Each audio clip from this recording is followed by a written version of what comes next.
모두를 위한 경제교육을 원스톱으로 제공합니다. 경제정책 브리핑실 코너. 오늘도 불꽃남자 권혁준 경제평론가님과 함께합니다. 어서 오세요. 네, 안녕하십니까. 네, 오늘 버스 지하철 요금 인상 관련한 내용 알아볼 텐데요. 내년도 정부 예산안에서 지방자치단체 도시철도 퍼블릭 서비스 어블리게이션이라고 하는 PSO 예산이 결국 제외가 됐습니다.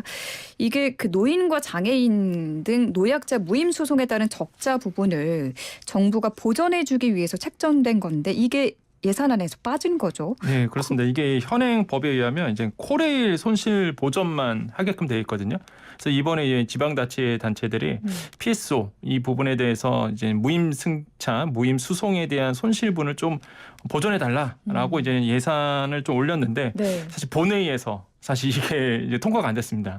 그래서 현행처럼 이제 코레일 손실분만 책정하다 보니까 그럼 자연스럽게 뭐 예를 들어서 서울 같은 경우 서울도시철도공사 같은 경우 뭐 자연스럽게 이제 무임 승차 부분, 무임 수송 부분이 이제는 적자가 커지다 보니까 방법은 이제 요금 올리는 것밖에 없는 거예요. 지금 현재. 그래서 그런가요? 아마 시장에서는 지금 이제 내년도에 지하철 요금이 오를 것이다 이렇게 보고 있고. 내년에요. 예. 그 내년에 오르죠. 그래서 오를 것으로 지금 보고 있고. 네. 지금 서울교통공사 같은 경우는 연 1조 적자를 보고 있다 이렇게 보고 있거든요. 그러니까 사실 엄청난 사실 적자입니다 지금. 그래서 이런 부분이 좀 문제가 되고 있다고 생각을 해봅니다. 그러면은 서울 지하철 요금이 인상이 되면은 버스 요금도 따라 오르는 거 아닌가요? 그렇죠. 지금 버스 요금도 오를 수밖에 없는데 이게 손실이 너무 심각해요. 어느 정도로 심각한 거예요? 아까도 말씀드린 것처럼 지금 현재 연 1조라고 말씀드렸는데 2021년도 기준으로 본다 그러면 이게 지금 적자가 한 9,644억 원입니다. 서울 도시철도 같은 경우가 서울 지하철이. 그러면 2020년은 한 1조 1,000억 원 정도. 이 정도가 이제 적자가 나오고 있는 상태예요. 근데 왜 적자가 나오냐 봤을 때 재무 구조가 취약한 이유가 무임 수송이 큰 부분을 차지합니다. 뭐 작년 기준 21년도 기준으로 봤을 때의 적자가 9,600억 원이라고 말씀드렸잖아요. 네. 무임 수송이 2,784억 원이에요. 그러니까 무려 29%를 담당하고 있습니다. 그러니까 3분의 1이 지금 현재 이 무임 수송으로 해서 적자가 나오고 있다라고 보고 있는 거죠. 그래서 사실 이게 이제 사회적 아젠다로 되고 있는데 내년도 같은 경우에는 손실이 더 늘어나요. 왜 그러냐면 네. 아시겠지만 무임 수송은 무임 승차하시는 분들이 65세 이상이신 분들인데 이제 내년도 베이비붐 세대 58년생이 무임 승차 안으로 들어옵니다. 더 늘어나겠군요. 그렇죠. 최대 인구가 많은 베이비붐 세대가 이제부터 이제는 무임 승차가 되기 때문에 그럼 계속적으로 이제 적자가 더 나올 수밖에 없는 부분이에요. 그렇다고 뭐 이 무임 승차를 없앨 수도 없는 부분이다 보니까 그래서 지금 계속적으로 이런 적자가 커질 상황이다 보니까 네. 뭐 방법은 지금 뾰족하게 요금 올리는 것밖에는 나오지가 않는 거죠. 그렇군요. 예, 그래서 이제 버스 요금도 같이 오를 것 같은데 왜 그러냐면 지금까지 보통 지하철 요금 오르면요 같이 올랐습니다. 버스랑 지하철이랑 같이 올렸거든요. 예를 들어서 2007년도 4월 같은 경우에는 버스 지하철 100원씩 올렸고요. 그다음에 2012년도 2월에는 150원씩 이게 각각 또 올렸고 2015년도 6월에는 지하철 200원, 버스 150원 이렇게 올랐거든요. 네. 그러니까 지금 보통 같이 오르다 보니까 이번에도 만약에 지하철 요금이 만약에 오른다 그러면 아마 버스 요금도 같이 아마 논의되지 않을까 이렇게 생각을 보고 있는 거죠. 그래서 근데 지금 그 요금이 오른 게 2015년이 마지막인 거예요? 그렇죠. 8년째 동결입니다. 이게 원래 그 정부가 하기에는 되게 부담스러운 부분이 있어요. 공공요금을 올린다. 그러면 좋아하실 분들은 없거든요, 사실. 그러다 보니까 용기를 가지고 좀 추진해야 되는 부분이 있는데 네. 사실 지난 정부에서 한번 추진했었습니다, 사실. 했는데 코로나19 때문에 워낙 어려울 때라서. 네, 워낙 어려울 때다 보니까 사실 논의가 좀 흐지부지 됐던 부분이 있었어요. 그래서 네. 그런 걸 감안하더라도 아마 이번에 그 정도 8년째 동결이다 보니까 아마 이번에는 아마 좀 오르지 않을까 이렇게 보고 있어서 아마 서민분들이 가장 이제 피해를 좀 받을 수밖에 없다. 피해라기보다는 조금 아쉬울 수밖에 없다라고 생각을 해보겠고 뭐 지금 공공요금 줄줄이 인상 있거든요. 내년도 이미 추경호 부총리가 얘기했던 것처럼 전기, 가스요금 오를 것으로 보고 있고 그다음에 서울 중형택시 같은 경우에도 3,800원에서 기본요금이 4,800원도 오릅니다. 그러다 보니까 이게 뭐 공공요금 다 오를 수밖에 없는 상황으로 네. 지금 가고 있다. 그래서 참 이제 서민들, 이제 서민 중심으로 조금 아쉽다 이렇게 생각을 해보겠습니다. 이게 그러면은 내년에 당장 지하철 요금, 버스 요금이 오르는 건 아닌 거죠? 그런 거 아직까지는? 아닙니다. 네, 이게 공청회도 거쳐야 되고요. 그다음에 시의회의 의견 청취도 해야 되고요. 뭐 물가대책 위원회도 가져야 되기 때문에 사실 이게 보통 6개월 이상 걸리는 단계입니다. 그러다 보니까 뭐 당장 지금 뭐 한다고 그래서 당장 되는 건 아니고 지금 분위기 조성이 되고 있거든요. 그래서 아마 내년도에 추진하게 되면은 그래도 하반기 정도에는 아마 이런 얘기가 본격적으로 이루어질 것이다. 이렇게 시장에서는 내다보고 있습니다. 인상이 확정된 것도 아니죠? 아, 그렇죠. 인상 확정된 건 아닙니다. 그래서 전기와 가스 요금은 확정이 돼 있고요. 네. 이미 인상하기로 돼 있으니까 당연히 확정이 돼 있고 이런 버스나 아니면은 뭐 지하철 같은 네. 경우에는 아직 확정된 사실은 아니다라고 하지만 말씀드립니다. 인상될 가능성이 큰 상황이다. 굉장히 크죠. 네. 그럼 이제 우리가 알아볼 거는 교통요금을 조금이라도 아끼는 방법입니다. 어떤 것들이 있을까요? 네, 이 알뜰 교통카드 쓰시는 거예요. 이 알뜰 교통카드를 아직도 모르시는 분들이 있습니다.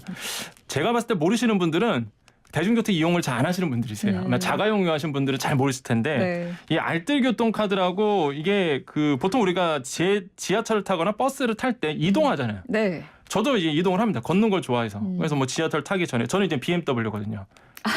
네, 버스, 네. 메트로, 워킹. 네. 네, 줄여서 이제 BMW 얘기하죠. 훌륭하십니다. 네, 저는 버스랑 지하철을 정말 잘 이용하고요. 네. 워킹, 걷는 걸 워낙 좋아하다 보니까 하는데 지하철 타기 전에 걷잖아요.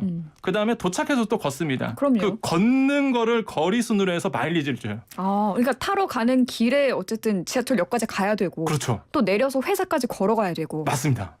그 거리만큼 이제 마일리지를 주는 거예요. 얼마나 좋습니까? 좋죠. 네, 좋네요. 이게 바로 알뜰 교통카드입니다. 근데 이 마일리지를요. 최대 이동 거리가 이제 800m인데 여기에 비례해서 20%, 그 다음에 카드사가 또 10%에서 총 30% 이제는 할인율을 제공하거든요. 그러니까 굉장히 좋아요, 사실. 그래서 이 알뜰 교통카드를 아직도 사용 안 하신 분들, 내가 혹시나 대중교통을 많이 이용하는데 나는 이전까지 그냥 신용카드만 찍었다 하시는 분들은요, 이 알뜰 교통카드를 꼭 알아보시는 거 매우 중요하겠다고 말씀을 드립니다. 네. 이거 그러면 어떻게 사용할 수 있어요? 일단 알뜰 교통카드는요. 네. 지금 보면은 이제 보행 자전거 최대 800m 이동시 그 한도 내에서 주게 되고 월 상한이 이제 44회입니다. 뭐 충분하죠, 이 정도면. 그럼요. 네, 근데 보통 이게 보면은 내년부터는 이 알뜰 교통카드가 더 확대가 돼요. 혜택이. 그래서 지금 내년부터는 저소득층이랑 그다음에 청년층 이분들한테 이제 더 많은 혜택이 돌아가는데 저소득층 같은 경우에는 월 최대 39,000원 정도 혜택이 돌아갈 수 있고 네. 청년층은 28,600원의 혜택이 돌아갈 수 있습니다. 거의 3만 원 가까이 네. 아낄 수 있는 거네요. 아니 어차피 교통카드 쓰잖아요. 이왕이면은 이 알뜰 교통카드 정부가 마련한 알뜰 교통카드를 써서 혜택을 받으면 오히려 더 좋겠죠. 그래서 네. 이런 부분에서 이제 내년도 또 제도가 바뀌게 된다라고 말씀을 드리겠고요. 그래서 아까 말씀드린 것처럼 내년 1월부터 차상위계층, 기초생활수급자, 그다음에 만 19세에서 39세 사이에 있는 청년층 이런 분들에게 알뜰교통 혜택이 강화되니까 꼭 여기에 계신 분들은 다시 한번 꼭 알아보시는 거 매우 중요하겠다고 말씀을 드립니다. 그런데 이게 그 대중교통을 월 몇 회 이상 이용할 때만 마일리지가 나온다고 하던데요. 네, 맞습니다. 이게 보통 보면요. 15회 이상을 이용해야 돼요, 일단. 적어도 15회 이상 이용하고 최대 44회. 까지는 되거든요. 네. 그래서 만약에 대중교통을 이용하는데 좀 많이 걷는다 하시는 분들은 사실 뭐 저는 걸을 때 굉장히 제가 이제 혈압이 좀 있었는데 많이 걸으니까 혈압이 정상으로 돌아가거든요. 정말요? 네, 정말 걷는 게 중요한 것 같아요. 네. 그래서 걷기 운동이 정말 좋다고 하잖아요. 실제로. 네. 그러면 건강도 챙기고 이제 내년도 굉장히 경기가 어렵습니다. 뭐 3만 원이 어딥니까? 예, 가만히 어차피 교통카드 타는 거. 그래서 이게 알뜰 교통카드 통해서 마일리지도 얻고 심지어 이게 미세먼지 저감 조치 발령 때는요 포인트를 네. 2배로 지급해요. 와. 예, 그래서 아주 뭐 좋은 정말 제도인데 좋네요. 문제는 아직도 모르세요. 예, 아직도 이걸 그러니까 신청 방법을 좀 다시 한번 알려주세요. 네, 신청 방법은요 네. 간단해요. 이게 그 네이버 검색창에 아니면 포털 검색창에 알뜰 교통 카드라고 이제 검색을 하시면 사이트가 탁 나옵니다. 거기에 들어가면 너무 편리한 게 카드 신청하기가 있어요. 오. 우리가 보통 카드 신청한다면 금융회사 가서 이제 신청할 거라고 생각하는데 그렇지는 네. 않고요. 이 알뜰 교통카드 사이트에 들어가시면 아예 카드 신청하는 칸이 있습니다. 그러면 내가 원하는 이 금융사에 있는 이런 카드를 신청하시면 돼요. 그게 어렵지도 않습니다. 그러면 그 카드 발급이 돼서 나에게 이제 돌아오게 되고 그걸 이제 쓰시면 되는 거거든요. 그래서 만약에 문의사항이 있다 그러면 한국교통안전공단 전화번호가 있습니다. 콜센터 번호인데 054-459-7442번으로 전화하시면 이거 바로 알 수 있거든요. 그래서 꼭 한번 대중교통 잘 이용하시는 분들, 나 아직도 알뜰 교통카드 안 쓰고 있다는 분들은 꼭 쓰시기를 다시 한번 권유해드립니다. 제가 지금 말씀 들으면서 그 초록창에 알뜰 교통카드 검색을 해서 사이트에 들어갔더니 카드 신청하기가 메인에 떠 있습니다. 근데 신한카드, 우리카드, 하나카드 이렇게 세 가지가 있는데 뭐 한 달에 얼마 이상 반드시 써야 한다거나 뭐 이런 조건이 또 달리는 건 아닌가요? 아, 그렇지는 않습니다. 알뜰 교통카드는 이 정부에서 또 진행하는 거고요. 그러다 보니까 정부 협약으로 돼 있기 때문에 그런 조건은 없고요. 아까도 말씀드린 것처럼 조건이라고 본다 그러면 일단은 아까처럼 말씀드린 15회 이상은 이제 이용을 하셔야 되겠고 44회 미만으로 이제는 마일리지가 주어지다 보니까 이런 부분에 대해서 좀 혜택이 있다라고 말씀을 드리겠고 다만 그런 건 있어요. 이게 19세 이상만 회원 가입이 가능하다는 거. 학생들은 안 돼요. 그래서 19세 이상만 회원 가입이 가능하고 전국적으로는 사용은 가능한데 일부 지역은 적립이 안 될 수도 있습니다. 그래서 이런 부분도 사이트 가셔서 꼭 확인하시면 되겠다라고 말씀을 드립니다. 알겠습니다. 알뜰 교통카드 정말 흠잡을 데 없는 절약할 수 있는 방법인 것 같은데 이것 말고도 또 교통비 아낄 수 있는 방법이 있을까요? 이게 있죠. 예, 없으면 나오진 않았을 겁니다. 바로 지하철 정기권입니다. 저는 깜짝 놀랐던 게 지하철 정기권을 모르시는 분도 많으세요. 지하철 자주 타시는 분들 중에서. 그럼 왜 모를까라고 생각했는데 항상 이제 교통카드만 내시는 거죠. 지하철 정기권이 뭐냐면 제가 지금 사용하고 있거든요. 저는 몇 년째 사용하고 있습니다. 이게 심지어 현금의 어떤 공제도 돼요. 사실 이 현금 영수증으로 또 처리도 되거든요. 네. 이게 뭐냐면은 이제는 30일 동안 60회를 탈 수 있습니다. 지하철을. 서울 시내 같은 경우는 55,000원이거든요. 네. 그 55,000원을 내면은 30일 동안 60회의 지하철을 탈 수가 있는 부분이에요. 그러니까 너무 좋아요. 저처럼 이제 환승을 많이 하고 지하철로 많이 이동을 하시는 분들은요. 저는 부족해요. 이 30일 내내 월 60회가 부족할 정도로 정말로 좋고요. 그렇다고 해서 뭐 거리 요금제로 이제 거리 때문에 차등이 두겠지만은 서울 시내 같은 경우에는 어디를 가든 똑같거든요. 한 번 차감이 되는 부분이 있습니다. 물론 뭐 경기도권으로 나가면은 다른 구간을 선택해야 되겠지만 그 지하철 정기권도 있다는 거 꼭 기억해 주시겠고요. 아까도 말씀드린 것처럼 서울 시내에서 쓰는 같은 경우는 55,000원이거든요, 현재. 네. 이거 가지고 생각해 보면은요. 뭐 예를 들어서 지금 지하철 기본 요금이 1,250원입니다. 그러면 55,000원 계산해 보면 한 44회 정도 탈 수 있는 거거든요. 네. 근데 그렇게 따져 보면은 60회 쓸 수 있으니까 한 16번 정도 더 무료로 이용할 수 있는 거네요. 그렇죠. 이게 진짜 좋아요. 그래서 이 지하철 정기권을 꼭 한번 사용해 보시기를 지하철 많이 타시는 분들은 좀 권유드리겠습니다. 저도 이거를 고등학교 때부터 썼던 것 같은데. 지금도 쓰고 계십니까? 지금도 쓰죠. 예. 정말 알뜰한. 네. 생생연주 진행자면은 뭐 이 정도는 해야죠. 야, 역시 저도 많이 배웁니다. 근데 이거는 그러면은 19세 이하 학생들도 사용할 수가 있는 거죠? 그렇죠. 이건 근데 학생 요금이 따로 있다 보니까 사실 뭐 이거는 1,250원이잖아요. 그러니까 좀 오히려 또 손해일 수도 있죠. 그렇게 되면은 1,250원은 성인 요금이잖아요. 보통은 기본 요금이다 보니까. 그럼 동일한가요? 학생들도 이 지하철 정기권 가격이? 예, 그렇죠. 뭐 학생용이라고 해서 따로 있지는 않습니다. 이거는 보통 우리가 1회권 탔을 때 우대용 아니면 학생용 이렇게 있는 것처럼 요거 같은 경우에는 학생용으로 따로 있지는 않고요. 그냥 정기권 하나 딱 있거든요. 근데 구간별로 달라요. 예를 들어서 내가 서울에서 출근해서 직장이 이제 경기도권이다. 그러면 55,000원이 아니라 더 많은 요금을 내야 됩니다. 그래서 구간별로 좀 나눠져 있어서 가장 쉬운 방법은요. 내가 해당하는 역사로 가시면 돼요.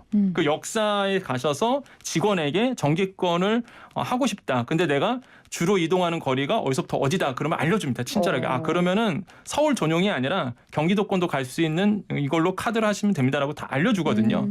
그렇게 해서 이제는 구입을 하시면 되겠고 카드 구입 가격은 좀 있습니다. 그러니까 플라스틱 카드다 보니까 2,500원. 최초로만 1회만 내면 되는 거잖아요. 네, 한 번. 그것만 내시고 계속적으로 이제는 그 지하철 역사에 있는 충전 기계를 통해서 충전만 계속 하고 쓰시면 되겠다라고 말씀을 드립니다.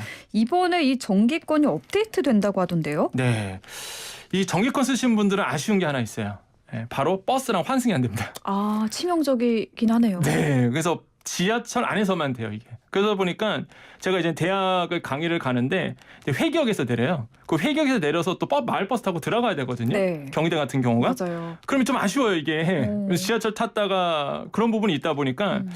근데 이번에 이제 업데이트가 되는 게 뭐냐면 정부가 야, 그러면은 버스랑 환승할 수 있게끔 하는 정기권을 만들자. 아, 이겁니다. 무릎을 탁 치게 만드네요. 그렇죠. 이게 진작 나왔어야 되는데. 어. 그렇게 된다 그러면 버스랑 환승이 되면 얼마나 사용 범위가 넓어지겠죠. 네. 그래서 현재 지금 이게 추진 중으로 있고요. 빠르면 내년 6월에 이렇게 지하철과 시내버스 환승 할인이 적용되는 통합 정기권을 이제 정부가 이제 선보일 것으로 보고 있습니다. 그렇게 정말 된다 좋네요. 그러면 버스랑 지하철을 동시에 이용하실 분들이 한다 그러면 월 한 5만 원 정도 절약도 될 수 있다. 이런 통계도 좀 나오고 있거든요. 그래서 굉장히 내년도에 경기 안 좋죠. 물가 많이 오르죠. 교통비 부담스럽죠. 이런 상황에서 만약에 이 통합 정기권이 나온다 그러면 뭐 정말로 나의 생활비를 아낄 수 있는 아주 좋은 뭐 혜택이 될 것이다라고 저는 생각을 해보겠습니다. 아, 너무 좋습니다. 네. 오늘 그 교통비 절약할 수 있는 방법으로 알뜰 교통카드 그리고 지하철 정기권까지 두 가지 짚어주셨습니다. 아, 올해도 얼마 남지 않았어요. 네. 4일 남았거든요. 네. 네, 새해 복 많이 받으시고요. 네, 우리 새해 복 많이 받으시고 우리 청취자 여러분들도 새해 복 많이 받으시고 내년에는 더 건강해지셨으면 좋겠습니다. 네, 다음 주에 내년에 새해에 뵙겠습니다. 네. 고맙습니다. 네, 감사합니다. 네, 오늘도 권혁정 경제평론가와 함께했습니다.